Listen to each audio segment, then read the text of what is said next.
J'ai à mes côtés Monsieur Claude Serra, qui est Resin All Startup Studio.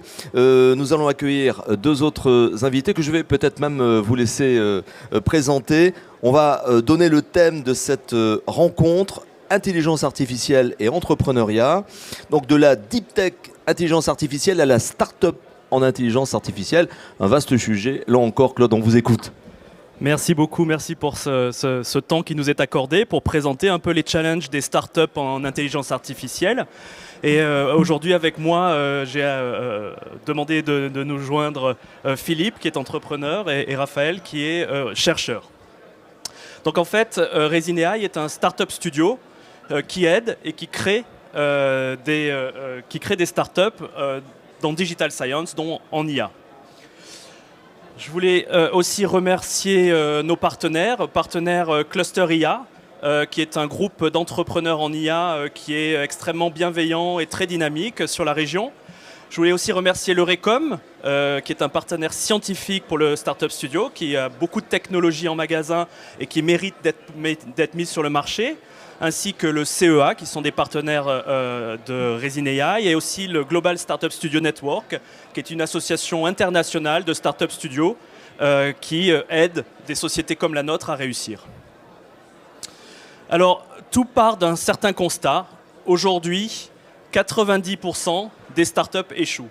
Quand on se lance dans une startup, il faut le savoir. Il y a énormément de déchets.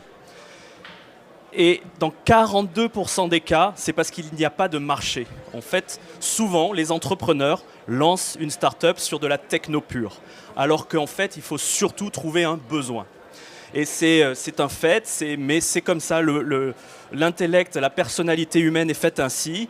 On se convainc qu'il y a un problème et pour la solution qu'on a en main. Et en fait, tout le besoin et tout ce qu'apporte un start-up studio, c'est d'inverser ça.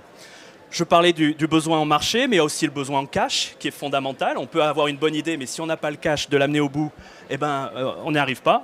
Et puis aussi l'équipe. Ce sont les trois principales raisons, et c'est une étude qui a été faite par CB Insight sur un ensemble de startups internationales. Et donc, un startup studio va amener à réduire ses risques, va en fait accompagner les entrepreneurs, prendre une part très active dans la création de la start-up et en fait, en général, même créer lui-même des start-up pour résoudre à tous ces problèmes. En fait, ce qu'amène un start-up studio, c'est une équipe d'experts qui ont déjà tous des entrepreneurs, qui ont monté des boîtes avec succès ou non. C'est une méthodologie, un système par étapes très structuré pour construire une start-up. C'est du financement, c'est des équipes de management et aussi des partenaires, des partenariats avec des apporteurs de technologie que sont les instituts de recherche. Ce sont les composantes du succès, ça ne veut pas dire qu'on va réussir, mais ce sont les composantes du succès. En fait, les statistiques montrent qu'une société qui est accompagnée par un startup studio va 2 fois plus vite à peu près, on va faire simplement, et que 60% des sociétés qui sont créées avec un startup studio atteignent la série A. Les chances de succès d'une société accompagnée par un startup studio sont bien supérieures aux autres. Et on le fait notamment par une méthode très rigoureuse, un peu scientifique, un peu froide même parfois pour les entrepreneurs, où on analyse le marché, on analyse les besoins et on prend des décisions. On peut arrêter très tôt un projet. Vous allez le voir, à Resin AI, on a aujourd'hui 3 projets en cours, 3 startups en cours, mais on en a vu plus d'une quinzaine sur lesquels on a décidé de ne pas continuer, parce qu'on a fait très tôt une analyse marché. Donc il y a 4 étapes en gros où on analyse la stratégie d'une start-up, on fait des tests marché, on construit des premiers produits, mais en fait avant d'avoir un produit, on va surtout voir des clients. C'est assez simple quand même dans la philosophie. Et ensuite, une fois qu'on a passé toutes ces étapes, on va accompagner la start-up pour qu'elle grossisse et puis enfin qu'elle puisse vivre de ses propres ailes, se déployer de ses propres ailes. Alors rapidement, je vais passer les 3 exemples de start-up que l'on a constituées. La première, c'est une start-up dans la 5G qui déploie avec notre partenaire Eurecom une technologie qui a été développée à l'Eurecom et qui la déploie dans le monde aujourd'hui. Tous les clients de cette start-up, il y a à peu près 10 clients. En moins de 8 mois, il y a 1 million d'euros de contrat, 550 000 euros de revenus récurrents et un projet significatif avec des grands noms de l'industrie. Donc, si vous voulez, dans les étapes, cette startup est dans la dernière étape, c'est-à-dire de construction et de monter à l'échelle, build and scale. La deuxième startup, qui est dans la phase de trouver son marché, c'est Pairing Technology, qui, elle, a pour mission de prédire les ouvertures de capital dans les PME. Et en fait, on s'aperçoit que c'est un besoin qui est très important, évidemment, pour tous ceux qui ont du financement, les investisseurs, mais aussi les États, qui ont besoin de savoir si leur industrie critique est en danger, peut être appropriée par des puissances étrangères. Et donc, Pairing Capital est en train de trouver son marché, est en train de signer un deal de 1 million d'euros et une dizaine de clients. Et ça s'est réalisé en 12 mois à peu près. Et la dernière start-up que je voudrais vous présenter, la plus récente, et, avec mes camarades et amis, qui a été constituée, ou qui est en cours de constitution, c'est SearchSpace. Et je vais laisser Philippe, qui est l'entrepreneur, présenter SearchSpace.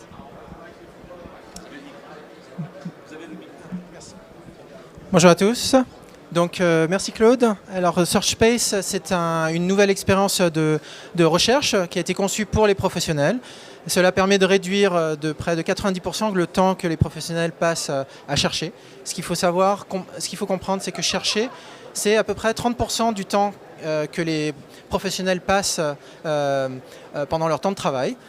Chercher, il faut comprendre que c'est chercher sur Internet, vous utilisez moteur de recherche classique, vous lisez tous les résultats, et ensuite cela demande un travail conséquent d'analyse. Et cette information est perdue parce qu'elle n'est pas partagée au sein de votre organisation. Donc notre ambition, c'est de pouvoir, à partir d'une recherche, d'aider à structurer l'information et d'organiser l'information et de la partager de sorte à intégrer tout ce savoir plus facilement dans le processus métier de l'entreprise. Peut-être tu peux donner un exemple pour la préparation du salon ? Donc typiquement, nous sommes au tout début de ce projet. C'est un projet très jeune. Donc grâce au Startup Studio, nous sommes présents ici aujourd'hui. Et donc, une des idées, c'était de pouvoir justement chercher toutes les personnes qui seraient potentiellement intéressées à investir dans ce projet. Tout simplement, en quelques clics, j'ai pu créer, grâce à l'outil, un espace d'information, 2 clics. J'importe le site du WISE dans cet espace d'information. Le système détecte automatiquement les thématiques telles que les investissements, est-ce que le site contient des informations de type business, de type économique, et ainsi de suite. Donc j'ai cliqué sur un bouton qui permet de filtrer sur les investissements sur les 600 et quelques pages du salon. J'ai récupéré, en fait, le système extrait automatiquement les personnes et je me suis retrouvé avec 18 personnes. Je clique sur le bouton de la personne et j'ai accès ensuite à la page d'intérêt qui m'a permis de trouver 5 personnes, notamment que j'ai pu contacter directement. Voilà. Combien de temps ? 2 minutes. C'était plus facile à faire qu'à expliquer. Merci. Et puis, du coup, ce projet est construit avec l'aide de l'Eurecom. Et Raphaël, je te laisse présenter. Bien sûr, merci. Bonjour, donc je suis Raphaël Troncy, je suis enseignant-chercheur à Eurecom. Eurecom, c'est la grande école d'ingénieurs qui est située à Sophia Antipolis, mais c'est aussi un centre de recherche privé à but non lucratif. Et dans nos thématiques de recherche, il y a évidemment tout ce qui est l'intelligence artificielle et l'équipe, notamment le département Data Science, dans lequel je fais partie. Et c'est vraiment dans l'ADN d'Eurecom de travailler à la fois sur de la recherche plus fondamentale, souvent financée par l'Europe ou par des gouvernements nationaux, mais également une recherche au plus proche des entreprises. Et donc on fait un nombre important de contrats industriels avec des grandes sociétés, mais également avec des startups. Et c'est vraiment dans notre ADN d'essayer de faire ce transfert de technologie vers le monde et l'écosystème des startups. Alors là, on est vraiment ravis de travailler avec Resin AI. Claude a pu vous l'expliquer, aussi bien dans la startup Firecell, où on a pu amener tout un tas de technologies qu'on développait depuis 10, 15, 20 ans au sein d'Eurecom et qui donc maintenant, on a un vrai avenir industriel. Et puis, plus récemment ici avec SearchSpace, où dans mon équipe, on travaille depuis longtemps à de l'analyse du contenu, donc toutes ces technologies du traitement de la langue naturelle qui permettent d'extraire des sujets, des personnes, des organisations, des produits, des financements, lier cette information, cette connaissance automatiquement avec des graphes de connaissances qui décrivent le monde. Tout ça pour venir nourrir des applications concrètes, c'est vraiment ce qu'on cherchait à faire et on est vraiment ravis d'être partie prenante maintenant de cette aventure dans laquelle on peut à la fois effectuer ce transfert de technologie et en même temps accompagner vers des nouveaux développements qui nous posent à nous aussi des nouvelles questions de recherche parce qu'il y a du passage à l'échelle, parce qu'il y a des nouveaux cas concrets et donc qui nécessitent de nouveaux travaux de recherche. Merci beaucoup. Alors, on peut parler aussi un peu concrètement de l'expérience de ce que c'est de construire une start-up avec un start-up studio. Philippe, est-ce que tu peux, toi, expliquer ton parcours, d'où tu viens et qu'est-ce qui t'a amené, qu'est-ce qui a fait qu'on travaille ensemble ? Bien sûr, avec plaisir. Donc, pour ma part, ça fait 20 ans que je suis dans la tech. J'ai passé quelques 5 ans et plus donc, dans une entreprise de recherche, Exalead, il y a 10 ans de cela. Et pendant les 10 dernières années, je les ai passées à Amazon. Donc je pense pouvoir dire que je suis quelqu'un d'expérimenté dans le domaine de la tech. J'ai eu plusieurs casquettes, des casquettes de senior engineer, mais aussi des casquettes de manager, encadré plusieurs équipes dans des projets assez très innovants. Mais quand vous vous lancez en fait dans une aventure, c'est assez, notamment dans l'entrepreneuriat, c'est une autre dimension. J'étais moi-même dans Amazon intrapreneur, mais ce n'est pas la même chose quand vous lancez comme ça dans la nature. Vous avez besoin aussi d'être challengé, vous avez besoin aussi que d'autres personnes vous posent des questions, que d'autres personnes aussi vous accompagnent aussi. Et c'est justement par des relations que on m'a introduit à Claude. J'ai eu un très bon contact avec l'équipe de Resin AI, une équipe composée d'entrepreneurs que je rencontre régulièrement, qui me posent des questions et qui me conseillent. Et c'est ça qui me permet de me lancer avec beaucoup plus de confiance dans le projet. Merci Philippe. Et puis Raphaël, maintenant, est-ce que tu peux donner ton expérience de travailler avec un startup studio ? Oui, avec plaisir. Alors, ce qu'on apprécie, c'est évidemment tout l'environnement de conseil et ce rappel de toujours regarder le marché. C'est-à-dire que nous, on a étudié des problématiques de recherche, on a proposé des solutions technologiques, et puis le fait de faire cette démarche, de les confronter à des vrais besoins utilisateurs est évidemment très enrichissante. Souvent, dans les articles de recherche, parce que c'est ça que les chercheurs font, ils cherchent surtout à publier et à enrichir la littérature scientifique sur un sujet donné, on a toujours le problème de l'évaluation. Alors, on a toujours tout un tas de manières d'évaluer nos résultats. Et là, c'est un type d'évaluation encore un peu différent, qui est une confrontation à des besoins réels, à des besoins marchés. Et donc, ça vient vraiment enrichir la carrière d'un chercheur classique qui sort parfois un peu de sa zone de confort pour essayer de comprendre quelle manière différente il a d'observer un petit peu les solutions technologiques qu'il propose vis-à-vis d'un besoin un peu nouveau. Donc on est vraiment ravis de cette collaboration-là. Et puis en même temps, ça nous permet aussi de prouver encore un peu plus que Recom a cette agilité, puisqu'on est petit, de pouvoir comme ça s'adapter très facilement à un nouveau contexte, puisque toute notre infrastructure en fait est un petit peu conçue pour cette agilité. Merci. Je vais donner aussi le point de vue du Startup Studio que je représente aujourd'hui pour la création de SearchSpace. En fait, l'idée provenait d'une idée que l'équipe de management de Resin AI avait, mais une idée n'existe que parce qu'il y a un entrepreneur. Et en fait, la rencontre avec Philippe, il a représenté cet entrepreneur et le projet a pu démarrer.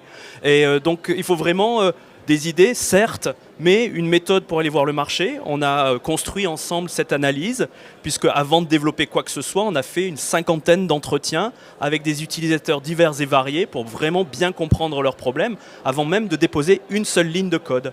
Et c'est un processus pour quelqu'un de technique qui est un peu frustrant. Il faut programmer, il faut faire des boutons. Et en fait, moi-même étant très technique, je l'ai vécu, j'ai planté une ou deux boîtes. La réalité c'est qu'il faut se confronter au marché avant tout On se fiche de savoir.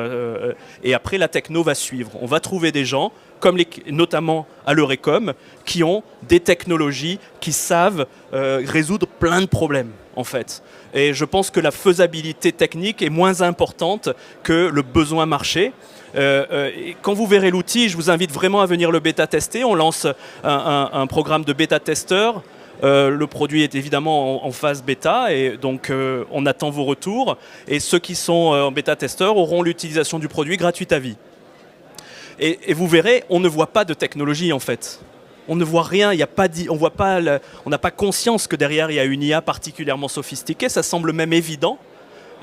Mais en fait, derrière, il y a énormément d'algorithmes qui ont été développés par l'Eurecom qui sont extrêmement utiles pour ce cas d'utilisation. Et je voulais en finir. Venez construire des startups avec nous. Si vous êtes entrepreneur, vous cherchez un projet, venez nous voir. On a des projets dans le magasin, mais on n'a pas d'entrepreneurs. Et si vous avez un projet que vous voulez confronter, on est toujours ravis d'en discuter. Souvent, on ne prend pas le projet parce qu'il n'est pas dans notre thèse, mais souvent aussi, on donne des bonnes recommandations ou même parfois, on travaille avec les entrepreneurs pour élaborer leurs projets. Voilà. Merci beaucoup. Merci beaucoup Claude, merci à vos invités. On peut vous applaudir bien sûr et un vrai message d'optimisme pour la création des startups évidemment. Merci à tous.